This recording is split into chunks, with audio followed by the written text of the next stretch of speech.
Hello and welcome friends.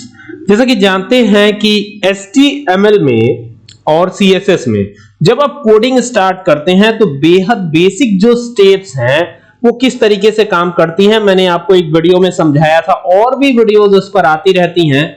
आज का जो ये वीडियो है, आज का जो ये टॉपिक है वो इस बात को लेकर के काफी खास है कि external style sheet, internal style sheet और इनलाइन जो तीनों CSS में यूज होती हैं, तीनों ही में हम बैकग्राउंड कलर तो ऑलरेडी चेंज करना सीख चुके हैं। टेक्स्ट के कलर को कैसे चेंज किया जाए और तीनों ही में देखेंगे एक ही काम तीन अलग अलग टेक्निक से होगा और तीनों CSS की टेक्निक्स हैं। CSS का मतलब होता है कास्केडिंग स्टाइल शीट। ये सब तो बातें पहले भी हो चुकी हैं। CSS को बनाया किसने था? उनका नाम था हकून बियमली। इन्होंने CSS को बनाया था। ठीक है, अब यहां पर मैं नोटपैड पर ही काम करना चाहूंगा। ठीक है, अगर आपके पास सबलाइम है या ड्रीम व्यूअर है तो आप उस पर भी कार्य कर सकते हैं, कोई दिक्कत नहीं है। ठीक है, तो यहां पर मैं एक न्यू पेज लेने वाला हूं। तो ये पुराने जो पेजेस ओपन हुए थे उसको मैं क्लोज करता हूं और क्लोज करके यहां पे नए पेज पे आ जाते हैं और यहां पर कोडिंग को स्टार्ट करते हैं। और यहां पर अब हम कोडिंग में देखेंगे कि कैसे क्या हमें करना है। ठीक है, तो चलिए स्टार्ट किया जाए। ठीक है, सबसे पहला काम क्या करना है? सबसे पहला काम तो यहां पर करना है कि हमें यहां पर टेक्स्ट का कलर चेंज करना है विद द हेल्प ऑफ, पहले क्या बताऊंगा, with the help of inline style sheet. कौन सी style sheet? Inline style sheet के माध्यम से हम कलर चेंज करना सीखेंगे। तो कैसे कैसे क्या होगा, सारी चीजें आइए देखते हैं। सबसे पहले यहां पर हम इनलाइन करें, इंटरनल करें, दोनों में से कोई भी आप करेंगे तो सबसे पहले आपको शुरुआत कहां से करनी होगी? HTML से। तो यहां से HTML से स्टार्ट कर देते हैं। तो ये हो गया HTML और फिर यहां हेड करेंगे, हेड पोर्शन आएगा। तो ये हेड पोर्शन हमने लिख दिया और हेड पोर्शन लिखने के बाद ये कौन सी स्टाइल शीट है? ये जो है आपकी इनलाइन स्टाइल शीट है। ठीक है, ध्यान दीजिएगा, ये कौन सी स्टाइल शीट है? इनलाइन स्टाइल शीट है। ठीक है, तो यहां पर ये आकर के अब यहां पे एंटर कर दीजिए, यहां पे टाइटल लिख दीजिए। मैं यहां पे डाल देता हूं inline style sheet, inline style sheet. ठीक है, ये हो गया। अब यहां से इसे क्लोज कर दीजिएगा, ये हो गया टाइटल, ये क्लोज हो गया। और यहाँ पे हेड को भी क्लोज कर देते हैं। तो ये हेड भी क्लोज हो गया। हेड को क्लोज करने के बाद आपको क्या करना है? बॉडी टैग को ओपन करना है। बैकग्राउंड कलर तो हम पहले ही सीख चुके हैं। बैकग्राउंड कलर अगर आपको देना है तो वो बातें पहले हो चुकी हैं, तो अभी बैकग्राउंड कलर की बात ही नहीं करेंगे हम। तो यहाँ पे क्या करेंगे? यहाँ पे लगाएंगे पैराग्राफ स्टाइल। स्टाइल जो है पैराग्राफ का एट्रीब्यूट है। ठीक है, और टैग का नाम क्या है? हमारे पैराग्राफ। तो यहां पर कलर लगाएंगे और कलर कौन सा लगाएंगे? पहले हम रेड से शुरू करते हैं। ठीक है, तो ये रेड कर दिया।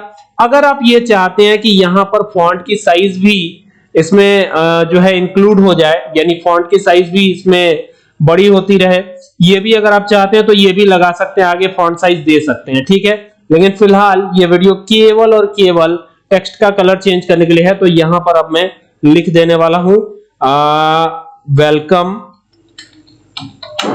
टू माय चैनल, यही मैं लिख देता हूं। अब कोई भी टेक्स्ट आप टाइप कर सकते हैं, तो चलिए मैं यही टेक्स्ट टाइप कर देता हूं।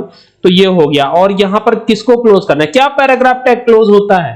आपकी मर्जी, आप चाहे क्लोज कीजिए तो भी कोई एरर नहीं और नहीं क्लोज करेंगे तो भी कोई एरर नहीं। तो आपकी जैसी इच्छा वो काम कर सकते हैं। तो फालतू में टाइम क्यों वेस्ट करना? क्लोज नहीं करेंगे, ऐसे ही छोड़ देते हैं। ठीक है, अब यहां पर मैं इसी को उठाता हूं, यहां से कॉपी करता हूं। तो ये कॉपी किया हमने और कॉपी करके यहां पे नीचे पेस्ट करेंगे। केवल कलर का नाम चेंज करेंगे। तो यहां से जाएंगे और यहां पे इस बार ब्लू कर देते हैं। ठीक है, फिर यहां पर आएंगे, फिर कंट्रोल B करते हैं और इस बार क्या करते हैं? इसको कर देते हैं ग्रीन। तो इस बार ग्रीन कर दिया। अगली बार क्या करेंगे? अगली बार आएंगे तो यहां वायलेट कर देंगे, वायलेट। ठीक है, तो एक और कलर कर दिया है वायलेट, VIOLET। तो ये हो गया वायलेट। अब ये सब करने के बाद आपको क्या करना है? यहां पर बॉडी टैग को क्लोज करना है और बॉडी टैग को क्लोज करने के बाद HTML को भी क्लोज कर देना है ऐसे। ठीक है, ये ध्यान रखिएगा, ऐसे क्लोज कर दीजिएगा और कंट्रोल S करके इसको सेव करेंगे। देखेंगे कि इसका क्या इफेक्ट आ रहा है। ठीक है, तो कंट्रोल S करके सेव कर देते हैं। डेस्कटॉप पे ही करते हैं। तो ये डेस्कटॉप है हमारा, यहां पर आए और इसको क्या नाम देंगे हम? यहां पे इनलाइन कर देते हैं, inline.html। ठीक है, .html भी लगा सकते हैं और .htm भी लगा सकते हैं, मैंने ये पहले ही बता दिया है। तो चाहे .html लगाइए या .htm लगाइए, कोई फर्क नहीं पड़ने वाला है। यहां से सेव पे क्लिक कर दीजिए। जैसे सेव पे क्लिक करेंगे तो ये यहां पर आ जाएगा inline.html। आप डबल क्लिक करके ओपन करिए। आप यहां पर देख पाएंगे कि यहां पर क्या मैजिक हुआ है। देखिए, वेलकम टू माय चैनल, पहला वाला रेड कलर में, दूसरा वाला जो है ब्लू कलर में, तीसरा वाला ग्रीन और चौथा वाला यहां पर जो भी कलर हमने दिया था वो वायलेट कलर में ये आया हुआ है। ठीक है, तो ये तो रहा इनलाइन स्टाइल शीट। अब दूसरा बचता है इंटरनल स्टाइल शीट। कौन सी style sheet? Internal style sheet. तो इंटरनल स्टाइल शीट में क्या होगा? तो अभी तो इनलाइन हो गया, अब हम यहाँ पे इंटरनल करने जा रहे हैं। तो इंटरनल कैसे करेंगे, क्या क्या चीजें होंगी, बहुत ध्यान से समझिएगा। शुरुआत तो HTML से ही होगी इसमें भी। ठीक है, ये HTML हो गया, ये हेड हो जाएगा। और हेड लिखने के बाद आपको क्या करना है, यहां पर टाइटल दे देना है। ठीक है, तो यहां पे टाइटल दे दीजिए। तो टाइटल यहां पे दे देते हैं, आप चाहे तो अवॉइड भी कर सकते हैं। तो यहां पे इंटरनल स्टाइल शीट ये मैंने लिख दिया और इसको यहां से क्लोज कर दीजिएगा टाइटल को। ठीक है, बाकी हेड क्लोज नहीं होगा अभी, ये ध्यान रखिएगा। ठीक है, और यहां पे स्टाइल टैग का यूज कर लीजिए। तो ये स्टाइल हो गया इस तरीके से। और स्टाइल लिखने के बाद यहां पर एंटर करके आइए। अलग अलग तरीके हो सकते हैं। मैं यहीं पर डॉट क्या लिख रहा हूं, यहीं पे लिख रहा हूं डॉट ब्लू। और क्या लिखूंगा, डॉट ब्लू लिख करके, और एक बार आपको क्या करना है, डैश देना है। और डैश दे करके यहां पे लिखिएगा टेक्स्ट, क्योंकि टेक्स्ट ही हमें देना है। तो यहां पे लिख दिया है टेक्स्ट और कर्ली ब्रेसेस ओपन कर लीजिएगा। और यहां पर लिख देता हूं कलर, और कलर की स्पेलिंग ध्यान रखिएगा, COLOR ही होती है। और यहां पे ब्लू ही आपको दे देना है। तो ये करके यहां से टर्मिनेट करिएगा, यानी सेमीकोलन लगा दीजिएगा और फिर कर्ली ब्रेसेस को क्लोज कर लीजिएगा। फिर यहां क्या करना है, आपको डॉट रेड लिखना है। ऐसे ही चलना है। तो हम क्या करते हैं ना, इसी को उठाते कॉपी कर लेते, कौन बार बार टाइप करेगा। तो यहां पे कॉपी करके पेस्ट कर दिया। तो इस बार क्या करेंगे, इसको रेड कर देंगे। तो जो कलर देना हो वही आप यहां पे कर सकते हैं। आप चाहे तो ग्रीन भी दे सकते हैं, जो भी कलर आप देना चाहें यहां पे इजीली दे सकते हैं, कोई दिक्कत नहीं है। फिर यहां पर आप ग्रीन कर देते हैं। तो एक लास्ट कलर कर देते हैं, डॉट ब्लू है यहाँ पे, इसको हटा करके डॉट ग्रीन कर देते हैं।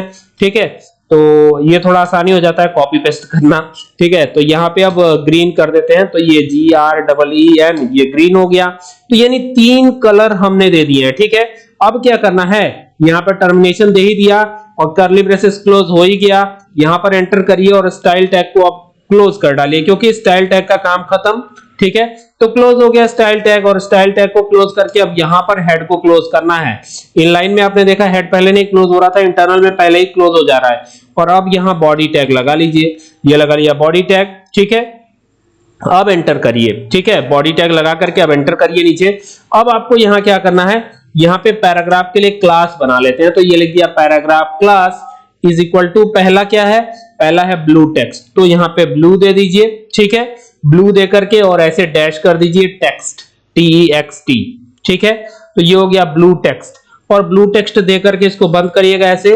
और यहां पर हम दे देते हैं ब्लू टेक्स्ट, यही लिख देते हैं। ठीक है, अब पैराग्राफ को क्लोज करिए या ना करिए ये आपके ऊपर डिपेंड करता है। ठीक है, तो फिलहाल हम क्लोज नहीं कर रहे हैं, चाहे तो कर भी सकते हैं, इस बार कर ही देते हैं। ठीक है, तो ये क्लोज कर दिया। आप क्लोज करके एंटर करके नीचे आएंगे। दूसरी बार कौन सा टेक्स्ट है, ऊपर क्या दिया है, ये आपको ध्यान देना रहेगा।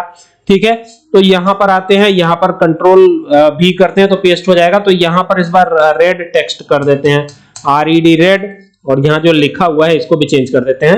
ठीक है, नहीं तो ये ब्लू टेक्स्ट ही लिखा हुआ आ जाएगा यहां पर, तो ये रेड कर दिया। ठीक है, इसी तरीके से एंटर करके नीचे आएंगे और यहां पे रेड के बाद यहां पे ग्रीन होना है। तो यहां पे GREEN ग्रीन कर देंगे। और ग्रीन जब हो जाएगा तो यहां पर भी ग्रीन लिख देंगे। ठीक है, तो ये देखिए यहां पर भी ग्रीन कर दिया, तीनों एक साथ। एक्सटर्नल तो आप बहुत अच्छे से समझ चुके हैं, लेकिन फिर भी मैं एक्सटर्नल बताऊंगा आपको।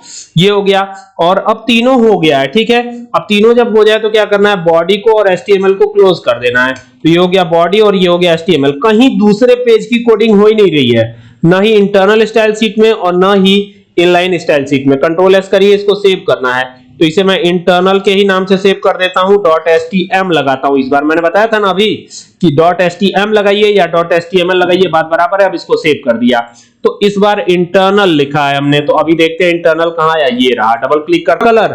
तो इस तरीके से आप कर सकते हैं। ठीक है, लेकिन अब बात करेंगे एक्सटर्नल की। तो एक्सटर्नल में क्या कहानी है, तो यहां पर अब एक एक्सटर्नल की भी बात कर ली जाए। तो एक्सटर्नल में कहानी ये है कि आप जो देना चाहें, जैसे पैराग्राफ देना चाहते हैं आप P लिख करके और यहां पर कलर लिखिए और कलर लिख करके कॉलन लगाइए और जो भी कलर देना है, जैसे रेड देना है तो यहाँ रेड दे दीजिए और टर्मिनेट कीजिए और इसको बंद कर दीजिए, ये ऐसे, ठीक है। और अब इसको सेव करना है तो मैं इसको सेव कर रहा हूं, कहां सेव करूंगा, डेस्कटॉप पे करूंगा। और इसके फाइल की जो एक्सटेंशन हम देंगे वो .css देंगे, ये ध्यान रखना है कि फाइल का नाम हम क्या दे रहे हैं, ठीक है। तो यहां पर मैं फाइल का नाम रख रहा हूं external.css, css की कोडिंग अलग होगी इसमें, ये थोड़ा सा ध्यान देना है। तो ये external.css दे दिया और इसको सेव कर दिया। अब यहां ध्यान दीजिएगा, पैराग्राफ जो लिखेंगे हम HTML की कोडिंग में उसका कलर क्या बनेगा, रेड बनेगा। अब आ जाते हैं यहां पर, अब यहां पर आने के बाद HTML से स्टार्ट करते हैं, ये HTML हो गया, हेड हो गया, और फिर यहां पर टाइटल करेंगे, TITLE टाइटल हो गया, और टाइटल में क्या डाल देंगे, एक्सटर्नल स्टाइल शीट, तो ये हो गया एक्सटर्नल स्टाइल शीट, ये हमने लिख दिया। और यहाँ पर टाइटल को क्लोज भी कर देते हैं, तो ये टाइटल क्लोज हो गया, और क्लोज करने के बाद हेड को भी क्लोज कर देंगे, तो ये हेड भी क्लोज हो गया। एंटर करके नीचे आएंगे, बॉडी टैग, यहाँ पे बॉडी भी बंद करते हैं अभी, और यहाँ पे लगाएंगे पैराग्राफ। तो पैराग्राफ में हमने कोई कलर नहीं दिया है, दिस इज रेड कलर, ये बस लिख दिया है हमने। तो ये जनरली अगर लिखा जाए तो ये तो ब्लैक कलर में ही आएगा, ठीक है। इस बार पैराग्राफ को क्लोज नहीं करते, हटाते हैं। और यहाँ पे बॉडी टैग क्लोज कर दिया हमने, और यहाँ पे HTML भी क्लोज कर दिया, ठीक है। लेकिन सिर्फ इतने से तो काम चलेगा नहीं, यहाँ पर हमें लिंक देना पड़ेगा। तो ये लिखा link REL is equal to, और यहाँ डबल टिट कॉमा में लिखिएगा स्टाइल शीट। ये हर बार आपको लिखना है, जब भी आप एक्सटर्नल स्टाइल शीट की कोडिंग करते हैं तो ये तो लिखना ही लिखना है। और यहाँ पर क्या करना है आपको, यहाँ पर देना है href इज इक्वल टू, और यहाँ पर डबल टिट कॉमा में आप उस फाइल का नाम देंगे जो आपने बनाया है, यानी external.css, external.css लिंक करवाने के लिए तो ये देना ही पड़ेगा आपको। और अब दे करके बाकी जो पैराग्राफ है, ये जो पैराग्राफ आपको दिख रहा है ये आएगा रेड कलर में। अब आएगा कि नहीं आएगा ये देखना पड़ेगा। तो जो फाइल है इसको हमने ext.html नाम से सेव ही किया है, तो आइए देखते हैं। अब इसको यहां से भी जाके एक बार क्लिक कर देते हैं, तो ये अब ext.html नाम से जो सेव किया था वहां पे आते हैं, तो ये रहा हमारा, डबल क्लिक करते हैं तो ये देखिए ये जो पैराग्राफ आ रहा है ये रेड कलर में आ रहा है। आपको आई होप कि दिखाई भी पड़ रहा होगा, ये कौन से कलर में है, रेड कलर में। अगर मैं कलर चेंज कर देता हूं तो यहां से भी ये चेंज हो जाएगा, यानी कि कहां जाना पड़ेगा, CSS वाली फाइल में। तो ये CSS वाली फाइल में आए, और अगर इसका कलर मैं यहां से चेंज कर देता हूं, जैसे सपोज कीजिए ऑरेंज, ORANGE, तो ये हो गया ऑरेंज, और अगर इसको मैं सेव कर देता हूं तो कलर ऑरेंज हो जाएगा। तो अभी देखते हैं क्या होता है। तो ये देखिए कलर ऑरेंज हो गया ना। अगर मैं ब्लैक दे दूंगा तो ब्लैक आ जाएगा, रेड दे दूंगा रेड आ जाएगा, तो जो भी देंगे उसके हिसाब से आता चला जाएगा। तो तीनों एकदम क्लियर हो गया होगा, और बेसिक लेवल पर तो 100% क्लियर हो जाना चाहिए इसको। और अगर फिर भी कोई दिक्कत होती है तो कमेंट करके पूछिएगा, ठीक है।